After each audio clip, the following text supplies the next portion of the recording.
Querido Deus, Pai, nós somos gratos a Ti, Pai, pela Tua misericórdia, pelo Teu amor, pela Tua graça, pelo Teu poder.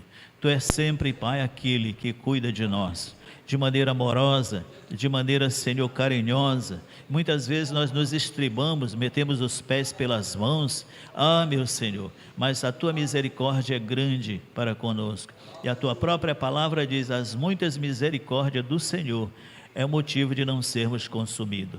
Pai bendito, muito obrigado pela Tua paciência, pela Tua tolerância e pelo Teu amor para conosco. Muitas vezes pensamos que estamos fazendo o melhor, sendo aquele que não tem erro, não tem dificuldade.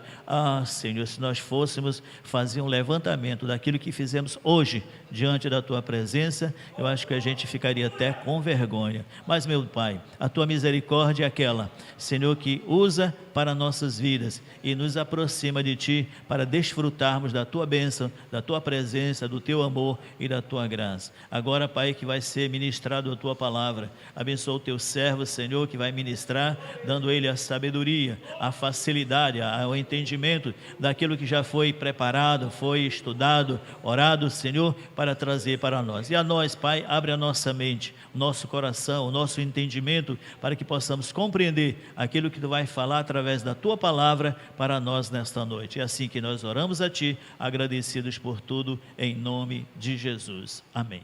A paz do Senhor, irmãos. Convido os irmãos, por favor, a abrirem as suas Bíblias no livro de Romanos.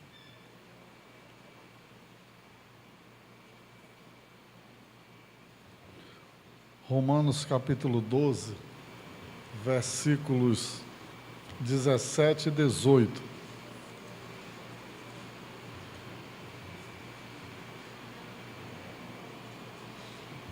Diz assim: não retribuam a ninguém mal por mal, procurem fazer o que é correto aos olhos de todos, façam todo o possível para viver em paz com todos.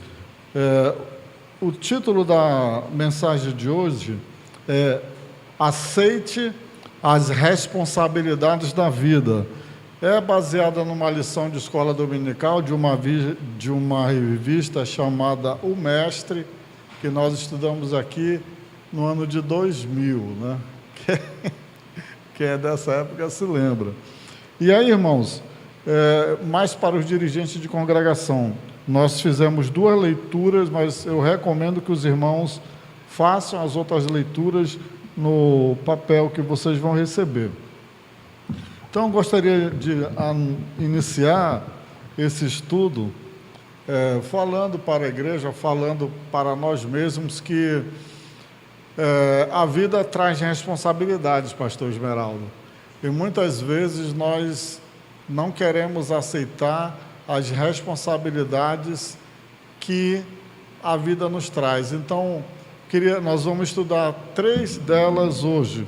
Uma é o trabalho, a outra é a família e a outra é a cidadania.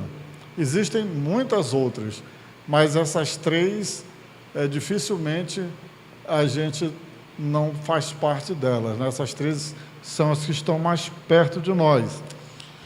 E o estudo diz que o texto que nós vamos ler, que vocês vão ler também em casa, ele nos afirma que essa dificuldade de aceitar a responsabilidade, ela está diretamente relacionada ao grau de maturidade que cada um de nós temos.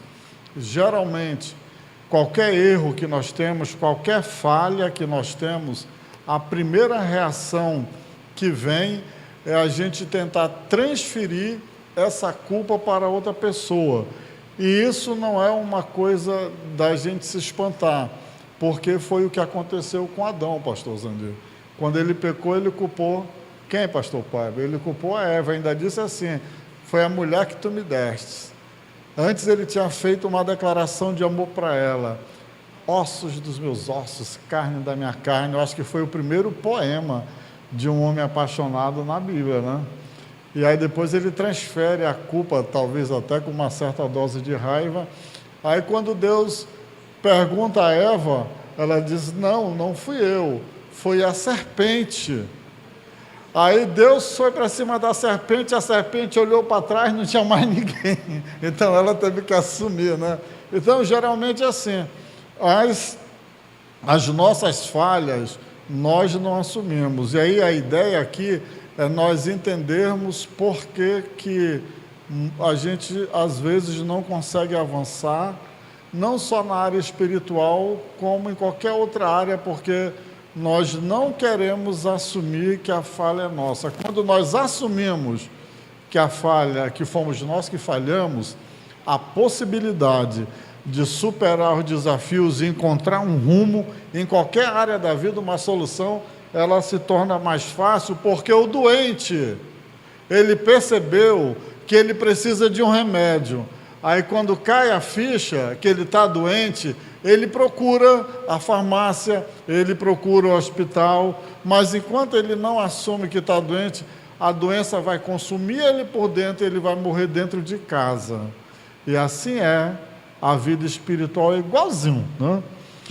Mas a única conduta que podemos dominar é a nossa própria. Então nós não podemos dominar a conduta dos outros. Agora, a nossa conduta, nós temos sim condições de dominá-la, tanto do ponto de vista humano, quanto da lógica do poder de Deus na nossa vida, se assim nós permitirmos que o Espírito Santo, que o Senhor Jesus, que Deus o Pai, Ele entre na nossa vida e Ele nos ajude a superar as nossas dificuldades. Porque tem coisa, irmãos, que só Deus mesmo para mudar a nossa natureza caída, a nossa natureza corrompida, e às vezes nós precisamos de um milagre, ou na linguagem de hoje, de uma libertação. Mas quem liberta é o Espírito Santo de Deus. Quem liberta é o Senhor Jesus. Mas nós temos que ter essa consciência. Mas nós não devemos ficar só na consciência que nós precisamos de ajuda. Esse é o primeiro passo. Mas nós temos que correr aos pés do Senhor, aos pés da cruz, porque nós reconhecemos e aí nós buscamos ajuda em quem pode nos ajudar. E quem pode nos ajudar é o Todo-Poderoso. Ele pode nos ajudar em qualquer momento. Então, aceite a responsabilidade do trabalho. E aí, nós vamos, se alguém tiver aí a oportunidade de acompanhar os textos, nós vamos ler aqui o que Paulo escreveu à igreja de Tessalônica, no capítulo 14, versículo 11 e 12, e no segundo livro dos Tessalonicenses, capítulo 3, do verso 7 ao 12.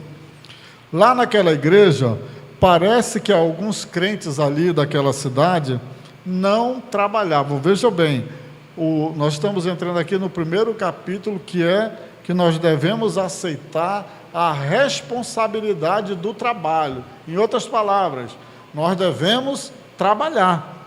Então, os crentes de Tessalônica, eles não trabalhavam, eles dependiam dos outros para suprir as suas necessidades diárias. E aqui, eu vou logo fazendo um monte de parênteses, que aqui, aqueles crentes de lá, eles estavam bem de saúde, não tinha nenhum com incapacidade para trabalhar. Eram pessoas, pastor Paiva, que tinham saúde plena, mas não queriam trabalhar. Seria a mesma coisa, irmã Cristina, que tem um ditado muito popular, pelo menos no meu tempo de juventude, que a gente esperava que o mundo acabasse em barranco para a gente morrer escorado, né? É mais ou menos assim o pessoal que não queria trabalhar. Então, em primeira carta de Paulo aos Tessalonicenses, capítulo 4, versículo 11 e 12, diz assim: esforcem-se para ter uma vida tranquila. Esforcem-se, trabalhem, né? Aliás, trabalho é uma orientação de Deus. Do suor do teu rosto, o que, irmãos? Comerás do seu pão. Então aqui Paulo está fazendo um eco do que Deus já tinha dito para Adão no paraíso. Esforcem-se para ter uma vida tranquila, cuidar dos seus próprios negócios e trabalhar com as suas próprias mãos, como nós instruímos vocês. Aí Paulo está dizendo que ele e os ajudantes dele, né? A fim de que andem decentemente aos olhos dos que são de fora e não dependam de ninguém. Irmãos, é uma orientação apostólica, pastoral de Paulo para uma igreja que estava com problema. Na sua ociosidade, aqueles crentes lá da igreja de Tessalônica, ou na sua preguiça, eram intrometidos e fofoqueiros. Olha só o que é. Eu queria que os irmãos, por favor, guardassem essa coisa. Assim como o diabetes, a pressão alta, e eu acho que é o colesterol, o triglicerídeo, são primos que andam de mãos dadas. Aqui, a preguiça, a ociosidade gera fofoca. Porque quem não trabalha, pastor Gimeraldo, tem tempo de sobra para fofocar. E era isso que o apóstolo Paulo, como o guardião, como o anjo daquela igreja, ele estava preocupado. E aquilo ali, aquela ociosidade que causava fofoca, ela estava prejudicando o trabalho diário da igreja, ela estava prejudicando a marcha da igreja. Então, o que fazia a igreja parar naquele tempo, não era nem a perseguição que vinha de fora, mas era o problema dos crentes internamente. Então, a igreja pode parar com perseguição que vem de fora e pode parar com alguém que não está vigiando, que está dentro da igreja. Então, e como eles não trabalhavam, eles tinham muito tempo para fofocar. E assim, irmãos, vamos só fazer um exercício. Se eles fofocavam de quem? Mas vamos lá imaginar. De quem? Dos próprios crentes, dos pastores, dos líderes. Meu irmão, quando você vê um fofoqueiro na igreja, tenha logo, pelo texto da Bíblia, não sou eu que estou inventando nada. Esse camarada está fofocando porque ele não tem o que fazer na vida. E ele está encontrando tempo para fofocar. Então, se você quer acabar com a atividade de um fofoqueiro na igreja, não diga nem eu te repreendo em nome de Jesus. Diz, irmão, pega uma vassoura e vá varrer o templo, arruma um trabalho no templo para fazer. Aí a gente vai minando. E não sou eu que estou dizendo, é o apóstolo Paulo, só estou reproduzindo o que ele diz, né? As 3 breves ordens, do versículo 11, olha só. No versículo 11, ele dá 3 ordens. A primeira, esforcem-se para ter uma vida tranquila. É uma ordem que ele está dizendo. Isso é um mandamento. Ele não está dizendo assim, se possível, ele está dizendo, ei, trabalhem, esforcem-se para vocês terem uma vida tranquila. A segunda ordem, cuidem dos seus próprios negócios. Se você se esforça para ter uma vida tranquila, é porque você está cuidando dos seus negócios. E a terceira ordem, trabalhe com as suas próprias mãos. Então, irmãos, 3 ordens que exortavam aqueles crentes a procurar um trabalho para que pudessem se sustentar. Paulo deu essas instruções quando ele esteve lá antes. Mas olha o que acontece, Paulo esteve presencialmente lá, deu as instruções, mas entrou pelo ouvido e saiu pelo outro. E ele teve que escrever uma carta, a primeira, e depois teve que escrever a segunda. Ele falou 3 vezes para a igreja, a mesma coisa. Então era uma igreja doente, era uma igreja com problema, porque fez o apóstolo presencialmente exortar, exortou na primeira carta e exortou na segunda carta. E eu tenho certeza que esse problema, ele não acabou lá não, ele deve vir aí passando através dos séculos, passando através dos milênios, mas nós temos aqui o remédio, que é a palavra de Deus, que nos orienta como nós devemos fugir dessa coisa. Paulo esclareceu o motivo, por que ele deu essas 3 ordens. Isso está no versículo 12. Primeiro, o estilo de vida daqueles crentes davam mau testemunhos para os que não eram evangélicos e que trabalhavam. Vou repetir. Paulo fala isso, ele dá as 3 ordens, porque aquele estilo de vida que os crentes tinham dentro da igreja, que não gostavam de trabalhar, davam mau testemunho para os outros de fora que trabalhavam. Já pensou? Quando a Bíblia diz, por isso que a primeira leitura que o pastor Edmar fez, sede sal da terra e luz do mundo.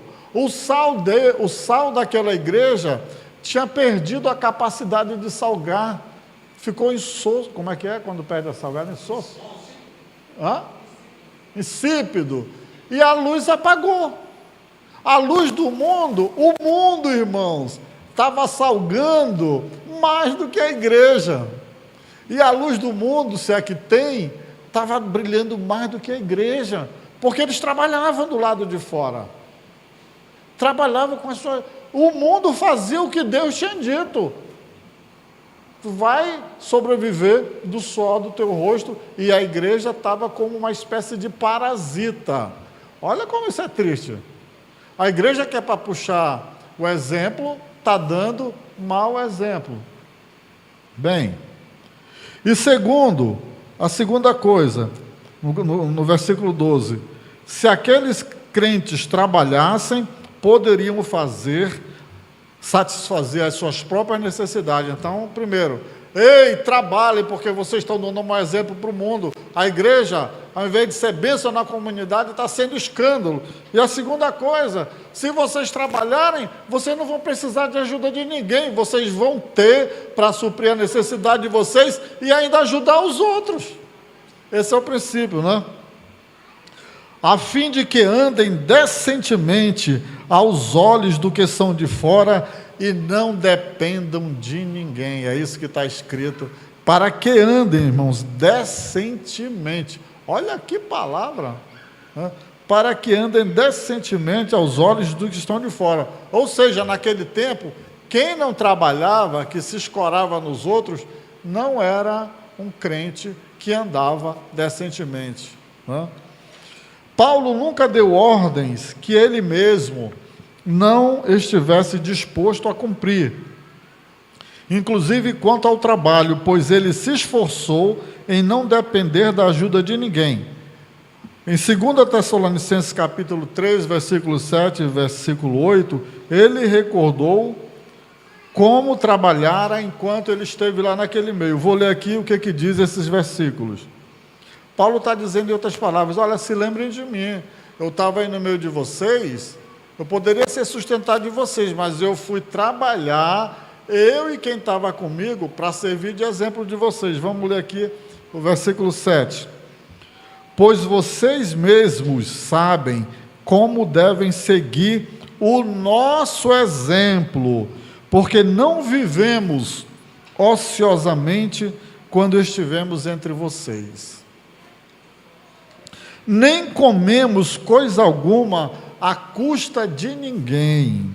Pelo contrário, trabalhamos arduamente e com fadiga, dia e noite, para não sermos pesados a nenhum de vocês. Aí você pega o apóstolo Paulo, que não era nem um garoto.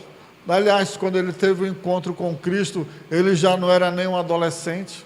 E aqui, pelo andar da carruagem, ele já devia ter perto dos 60 anos, ele está dizendo, ei, eu trabalho, e eu trabalhei arduamente, com fadiga, para não ser pesado para vocês. Sigam o meu exemplo, sigam aquilo que eu fiz. Paulo também não recebeu ajuda financeira daquela igreja lá de Tessalônica, não porque o apóstolo não tivesse direito, melhor que isso, ele preferiu trabalhar com as suas próprias mãos para dar o exemplo, a fim de ser imitado por toda aquela congregação. E isso está no versículo 9 que eu lerei aqui. não porque não tivéssemos tal direito, mas para que nos tornássemos um modelo para ser imitado por vocês. Irmãos, aqui nós temos a maior autoridade da igreja e ele se submete à vida normal. Para quê? Para ser modelo. E ele também, ele fala para Timóteo ser modelo, ser exemplo para a igreja de Timóteo lá em Éfeso. Os irmãos estão percebendo como todos nós temos que ser modelo, não somente a liderança, mas é para a igreja. O que Paulo está escrevendo, ele está escrevendo para o dirigente da congregação de lá, mas ele está escrevendo também para os crentes. Ele está dizendo, olha, eu sou modelo para vocês, por que vocês não podem seguir o meu modelo? Por que vocês estão inventando moda? Por que vocês estão inventando e fazendo aquilo que não está escrito? Por que vocês preferiram esse caminho? Por que vocês não assumem a responsabilidade da vida? A vida tem responsabilidade e o trabalho é uma dessas responsabilidades. No versículo 10, Paulo referiu-se às suas instruções durante a visita que fizera anteriormente a essa igreja. Se alguns crentes não estavam dispostos a trabalhar, olha só, irmãos, a igreja não deveria ajudá-los. O apóstolo não desejava que os que não eram evangélicos pensassem que os crentes eram preguiçosos e, portanto, prejudiciais à sociedade. Não é? Então, a igreja do Senhor, ela faz parte da sociedade, ela não é um corpo estranho. E o mundo trabalha duro. Então, Paulo estava zelando pela igreja, versículo 10. Quando ainda estávamos com vocês, nós lhes ordenamos isto: se alguém não quiser trabalhar, também não coma. Olha a dureza do apóstolo, irmãos. Quando estivemos com vocês, nós não pedimos, nós lhe ordenamos. Se alguém não quiser trabalhar, também não coma. É duro, né? É duro. Paulo repetiu o motivo que o levou a escrever a carta anterior. Aí nós podemos voltar ao versículo 11. Os que não trabalhavam causavam problemas na igreja por causa de suas intrigas e da insistência em receber a ajuda dos outros. Olha essa intriga: fofoca, falta de trabalho, fofoca, preguiça e insistência em receber a ajuda dos outros. Eu acho que tem um cantor que, eu não estou lembrado o nome dele, mas ele diz assim, eu acho que ele leu essa carta do pastor Paulo, pastor Zanel. Aí ele escreveu uma letra bem assim, eu vou cantar, missionário. Sai da minha aba, sai para lá. Que é uma música aí do mundo, mas o camarada dizendo que não aguentava mais que ninguém ficasse na aba dele, ele sentia o peso, né? Então, irmãos, o que Paulo está dizendo é o seguinte, é que a igreja, ela sofre, né? Quando os irmãos não estão no trilho. E o versículo 12, ele é uma extensão, uma continuidade da ideia do 11. Então, os crentes, como são unidos em Cristo, na salvação, devem ser exemplo dessa unidade através de uma santa maneira de viver. Então, se todos nós tivemos a experiência da salvação, então nós somos irmãos em Cristo. Tem uma forma certa de viver, uma forma santa de viver. E Paulo está tentando mostrar esse caminho para aquela igreja que parece que estava perdida, pelo menos nesse ponto, né? A tais pessoas ordenamos e exortamos no Senhor Jesus Cristo que trabalhem tranquilamente e comam o seu próprio pão. Trabalhem tranquilamente e comam do seu próprio pão, daquilo que a sua mão ganhou, daquilo que ele se esforçou para ganhar. Então, Paulo, ele como um anjo da igreja, ele estava zelando para que a igreja não fosse um escândalo no meio da sociedade que ela estava. Ninguém admira um preguiçoso que espera que as pessoas façam tudo por ele. Se alguém depende dos outros para as suas necessidades, para que as suas necessidades sejam supridas, com certeza dá um péssimo testemunho. De que maneira o trabalho honesto, aí é uma pergunta que eu estou fazendo, de que maneira o trabalho honesto o ajudará a ser uma pessoa honrada diante dos incrédulos? E uma segunda pergunta para a gente encerrar essa responsabilidade que todos nós devemos assumir em relação ao trabalho.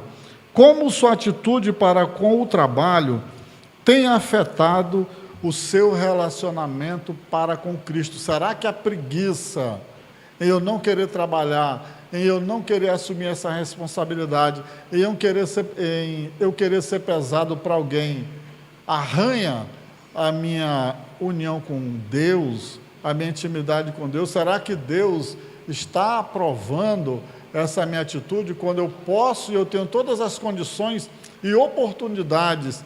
E eu não estou aqui falando, porque naquele tempo, irmãos, não tinha emprego de carteira assinada, não existia isso. Mas trabalho sempre existiu.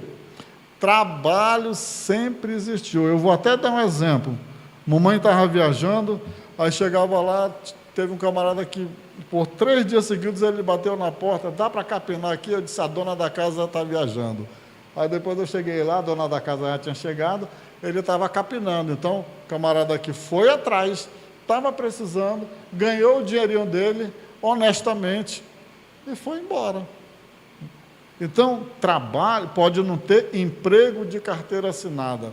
Ainda bem que naquele tempo não tinha emprego de carteira assinada, porque alguém poderia dizer, mas pastor, eu não consigo emprego de carteira assinada. Então, no tempo de Paulo, existia trabalho. A pessoa trabalhava, o jornaleiro, o diarista ganhava o seu dinheiro, né? Então, esse princípio de ir atrás do trabalho, ele é válido para hoje, para todos nós. E qual é a segunda responsabilidade? Então, falamos sobre a primeira, que é trabalho. A segunda responsabilidade que nós devemos assumir é em relação à família. E aí, os textos para os irmãos lerem estão aqui, vocês podem acompanhar, leia Gênesis, as referências que estão aqui, porque se você não ler essas referências, não vai entender o que está sendo escrito, né? O que foi escrito aqui. Ainda que nem sempre os relacionamentos familiares, piedosos, no sentido de santo, sejam fáceis de se cultivar, olha, ele está dizendo aqui, ele já inicia assim, que nem sempre levar uma família em santidade, no padrão divino, é coisa fácil de se fazer. A palavra de Deus, no entanto, concede-nos instruções que servem para nos ajudar a conduzir a nossa família na forma que Deus se agrada.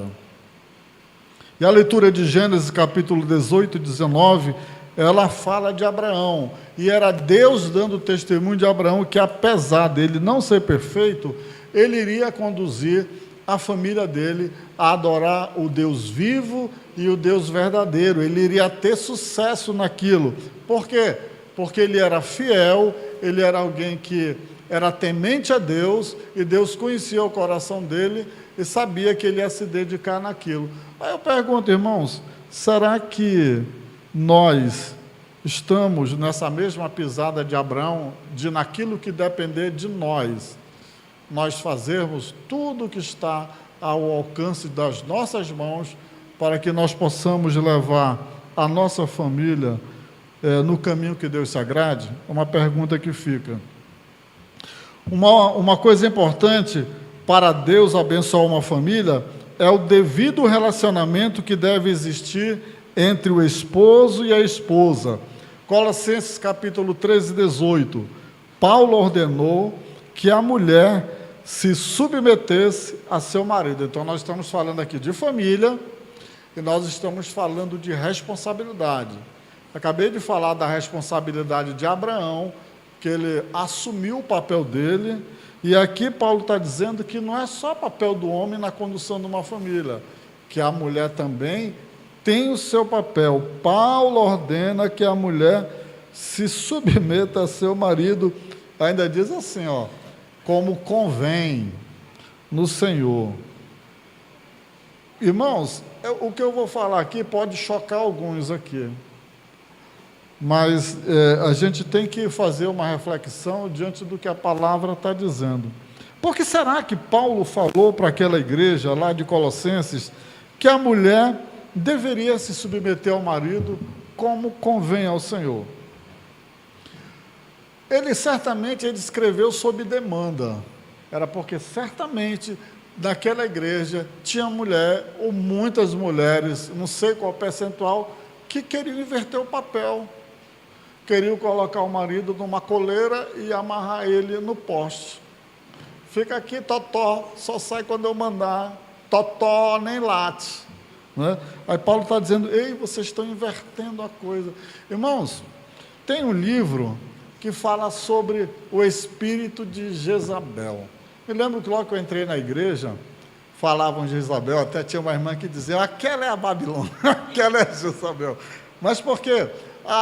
E aí eu não entendia, para mim era muita maquiagem, os batons, os brincos, ou alguma coisa assim, porque a Jezabel daquele tempo, ela tinha tudo isso. Só que o espírito da Jezabel é outro, que é pior, né? Porque um brinco você pode tirar, um batom você pode tirar, mas o espírito que habitava em Jezabel, Acabe era um cachorrinho. Jezabel corrompeu o coração de Acabe, fazendo com que ele adorasse aos deuses lá da Fenícia, de onde ela era. Ele era o rei, mas quem mandava ela era, ele ia chorar para ela, ele não tomava o papel dele de rei, de sacerdote, de cabeça da família. E aí sabe o que aconteceu? Foi para o Beleléu. O reinado dele se acabou e foi uma desgraça. Né? O que Paulo está dizendo aqui é como convém no Senhor. E sabe, irmãos, esse espírito de Jezabel, da mulher mandona, que quer colocar o marido debaixo dos seus pés, eu vou dizer uma coisa, ele existe. Ele existe porque eu já pude contemplar muitas vezes, em vários lugares, essas atitudes. Mas você que está aqui, que é mulher, que é esposa, você que está me ouvindo aí pelas plataformas, cuidado com esse caminho que você está trilhando, respeite o seu marido, como convém no Senhor, submeta-se a Ele, Ele é o sacerdote da casa. Cuidado com a inversão de papel. Vou dizer uma coisa, você não sabe o peso da mão de Deus, não é o peso da mão do seu marido, você não sabe o peso da mão de Deus, como ela pode vir na sua cabeça. E se ficasse só em você, seria menos mal, mas isso daí é geracional, vai para o teu filho, vai para o teu neto, vai passar para a tua geração futura. Então, cuidado, respeite o seu marido. É o que o apóstolo Paulo está dando uma ordem. Ele está dando uma ordem para a igreja. Isso não quer dizer que ela deva ocupar uma posição inferior, nem que se torne uma escrava do esposo. Significa que ela, voluntariamente, deve entregar-se à responsabilidade de sua família. Ela deve assumir o papel dela. Qual é o papel da mulher? Ser uma auxiliadora idônea. Ela não é cabeça, ela vai auxiliar de uma forma responsável o seu marido a gerir a sua família e os seus negócios, né?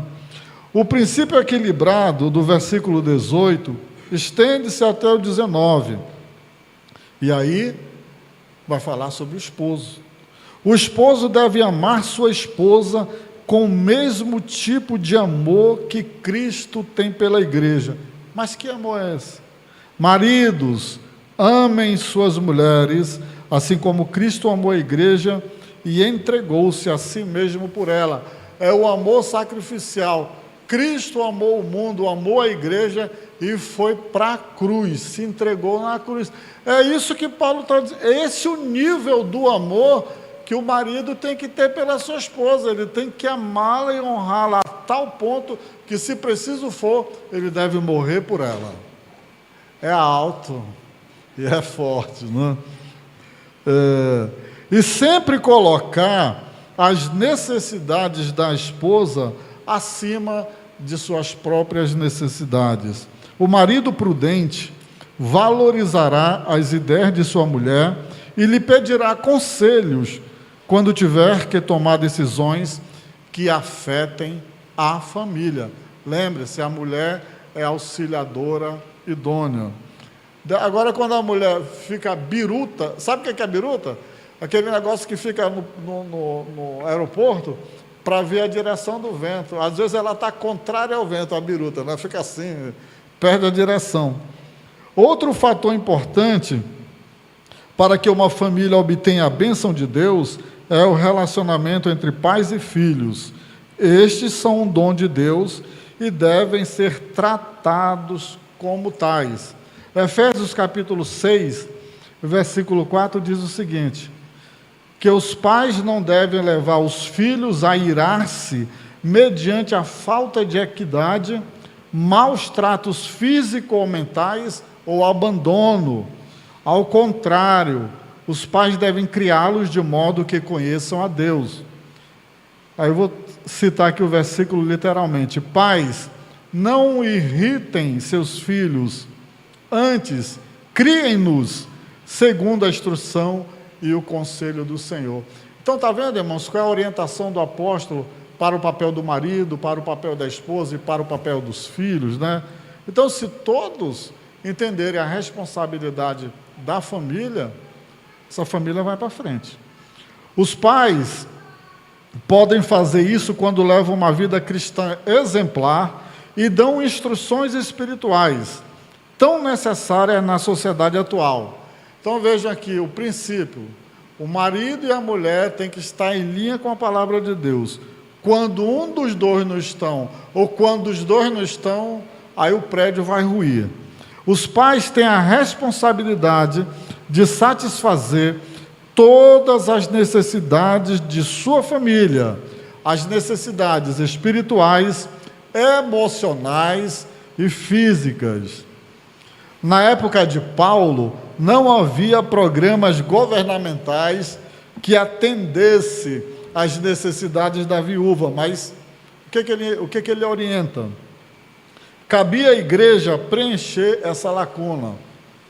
Mas os que tinham condições de assumir seus próprios familiares carentes, deixavam que a igreja se ocupasse sozinha dessas pessoas, e isso era uma carga indevida para o corpo de Cristo. Então, tinham pessoas que tinham viúvas na igreja, mas essas viúvas tinham um parente com condições de sustentá-las, de abrigá-las. Mas o que eles faziam?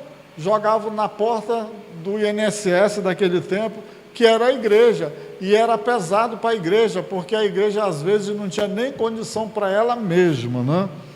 E na primeira carta a Timóteo, capítulo 5, verso 8, Paulo ordenou aos crentes que se ocupassem das necessidades de seus próprios familiares, entre eles as viúvas. Então, se você e eu temos parentes, e nós temos condições de cuidar deles, não vamos carregar a igreja com essa responsabilidade, porque a Bíblia está dizendo que se eu tenho condição de cuidar dos meus, eu não devo transferir para ninguém, eu devo cuidar dos meus, porque senão eu estou pecando.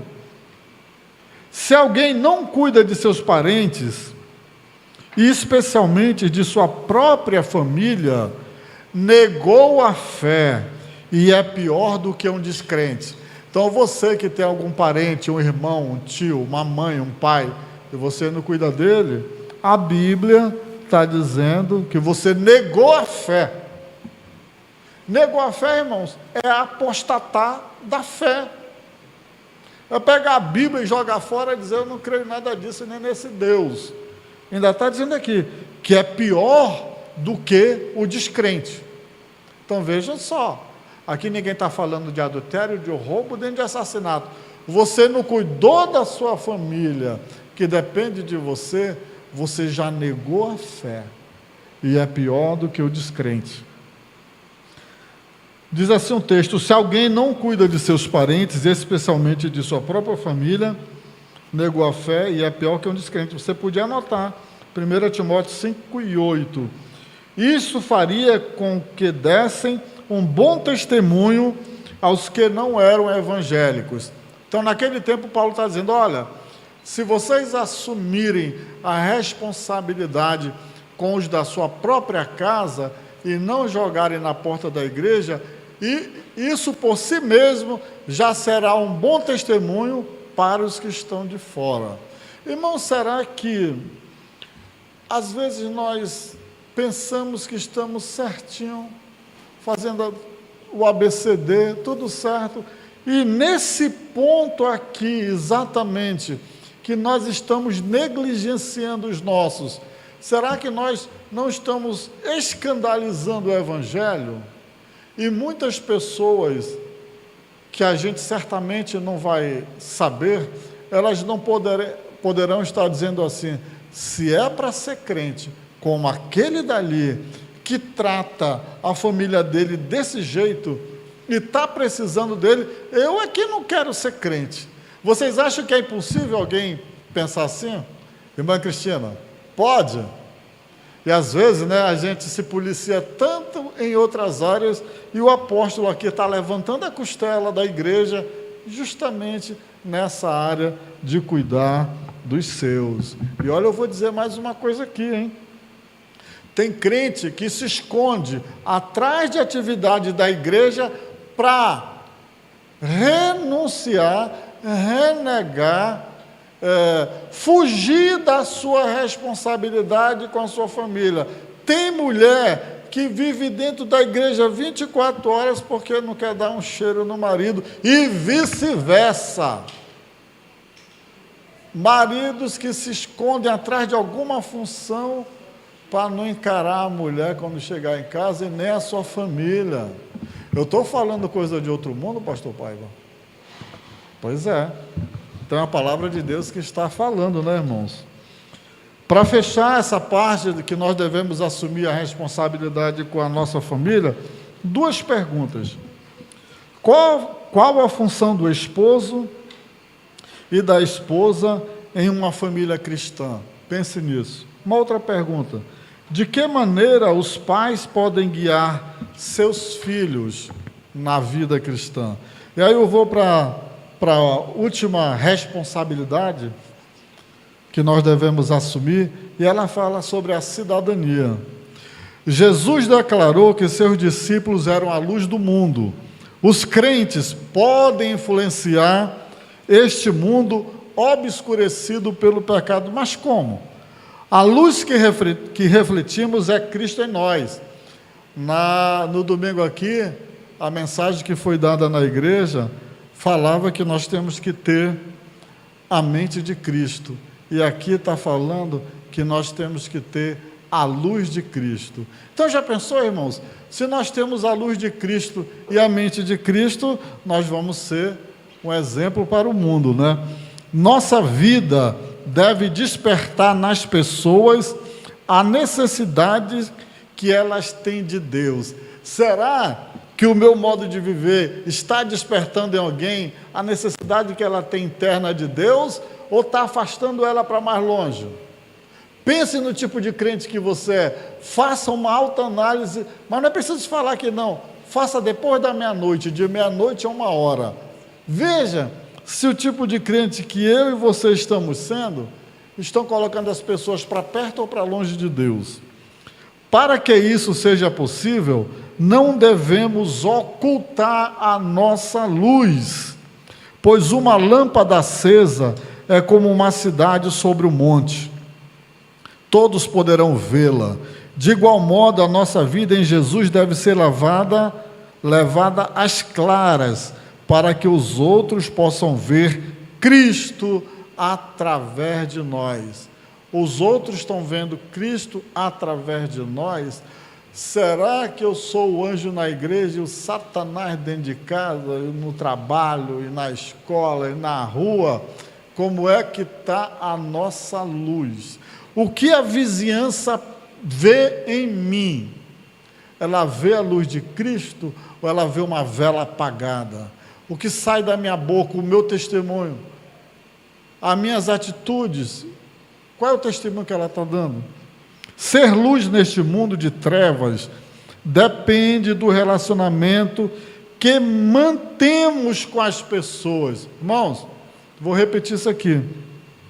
Ser luz neste mundo de trevas depende do relacionamento que mantemos com as pessoas. Em Romanos 12, 17 e 18, o apóstolo Paulo diz o seguinte: não retribuam a ninguém mal por mal. Isso é relacionamento com as pessoas. Aqui, não precisa nem dizer que tem que ter relacionamento com Deus. Não retribuam a ninguém mal por mal. Procurem fazer o que é correto aos olhos de todos. Façam todo o possível para viver em paz com todos. Então, para ser luz neste mundo, baseado neste versículo, será que eu estou tendo paz com todos? Será que eu estou me esforçando para fazer o que é bom? Será que eu estou retribuindo mal por mal? Quantos palmos tem a minha língua? A Bíblia diz: não matarás. Muitas pessoas pensam que é só pegar uma faca. Irmãos, quando eles vão derrubar um prédio, 30 andares, leva 2, 3 anos para ser construído. Mas para implodir aquele prédio, eles colocam várias bananas de dinamite em vários lugares, e acredite, em menos de 10 segundos, aquelas explosões continuadas, ela derruba um prédio de 30 andares que levou 3 anos para ser construído. Uma vida para ser construída leva tempo, mas para a gente acabar com ela é uma palavra, é uma fofoca, é uma desgraça que sai da língua. Era isso que Paulo estava falando para a igreja: parem de fofocar e vão trabalhar, vão fazer alguma coisa útil no reino de Deus. Né? A gente está matando os crentes na igreja, a gente está parando a obra. Quando nos sentimos seguros em Deus, reagimos com amor e sem nenhum rancor para aqueles que procuram nos causar dano. Nossa atitude para com este mundo é definida pela comunhão que temos com Deus. Lá na frente, pela comunhão, o relacionamento que temos com a sociedade e aqui com Deus.